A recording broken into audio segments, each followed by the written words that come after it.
Now let's look at some of the methods of ideation. Okay, and please bear in mind that I'll be discussing 10 methods. And the whole idea is to give you so much content and so much material that whenever you are facing a problem anywhere in the world, throughout your life, you should be more methodical. Be a person of methods. Okay, it's very, very important. All right. The first and the most fun method of ideation is called challenging assumptions. You see, our life is full of assumptions. Okay, we assume things. हम चीज़ों को मान लेते हैं. We assume things. For example, 10 years back, if I had to transfer money to you, what do I need to know? I need to know your account number, correct? I need to know your IFSC code. Even 15 years back, if I had to pay money to you, the only way I could do it is either through cash or a demand draft or a check. Okay, and then came this whole business of online transfer, which eased.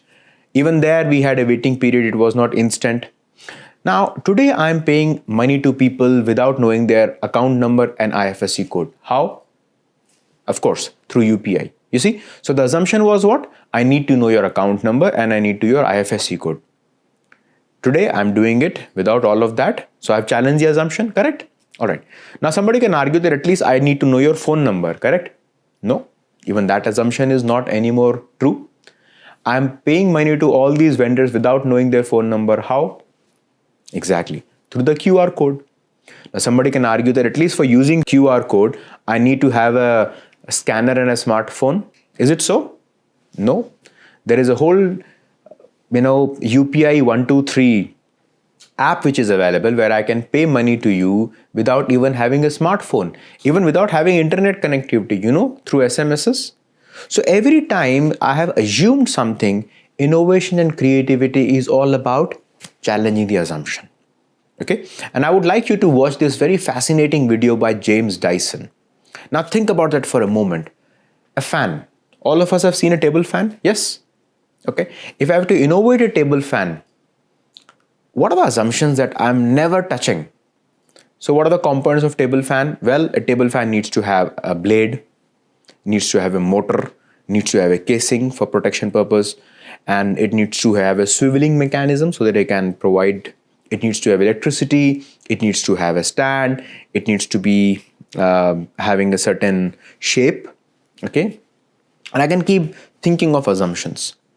But James Dyson, who is a serial inventor, has challenged the most fundamental assumption of a fan.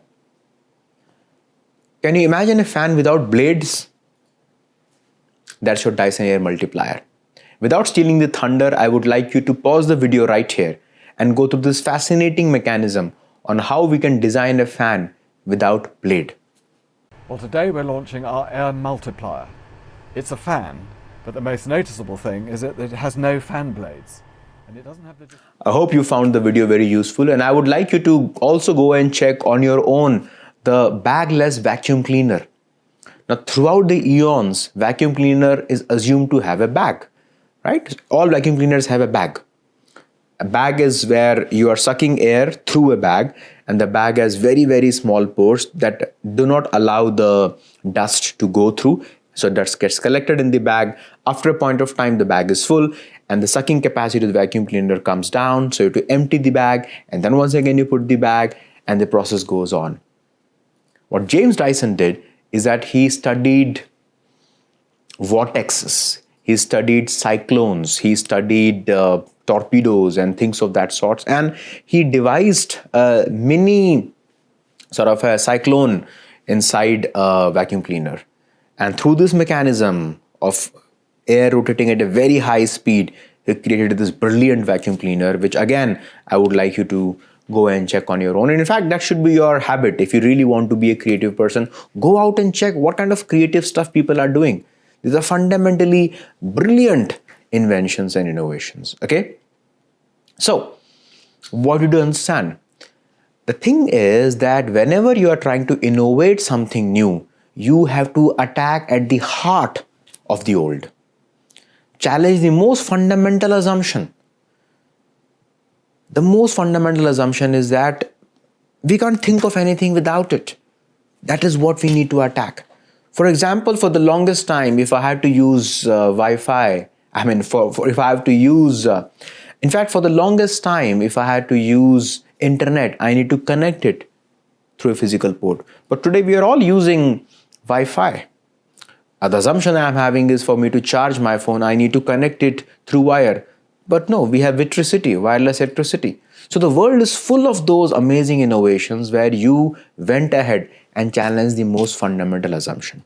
Let's take another very interesting example of challenging assumptions. Mosquitoes. Okay? Now, for the longest possible time, mosquitoes have been the biggest menace. Do you know the interesting fact that the species of nature which have killed most human beings ever is mosquitoes? Yes, your friendly neighborhood mosquitoes. Now, mosquitoes has been a menace for years and years together. I mean, millions of years as a matter of fact. Okay? And they have wiped out entire species, by the way. Now, as humans, what inventions and what creative methods have we devised? If you really go back to the oldest possible days, we had this kachwa chhap coil. Remember that? And I've seen more than a few tents being burnt out thanks to the kachwa chhap coil. Okay, it will just keep giving that incense and hopefully mosquitoes would be away. But most likely you would have a lot of other issues like cough and etc. And then invention came in the form of Odomos, the cream.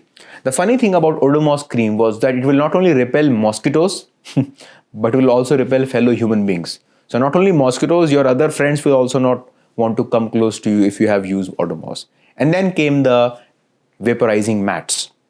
You put a mat overnight and hopefully it kind of vaporizes into some incense and then mosquitoes are repelled. That got converted to the liquid. Then we had the spray. Now, the dominant philosophy of all of these was the assumption that the mosquito has to be repelled. You understand that? What was the assumption? Repel the mosquito. And then there was this very interesting technologist sitting somewhere in Taiwan who came up with a very revolutionary product. And he said that why do you have to repel the mosquito? Why not kill the mosquito? And he came up with this. Now, have you seen this product before? All of us have seen this product before. What is this? This is the mosquito bat. Okay? Now, what this mosquito bat does is that it challenges the assumption on its head. I don't have to repel the mosquito. I have to attack the mosquito.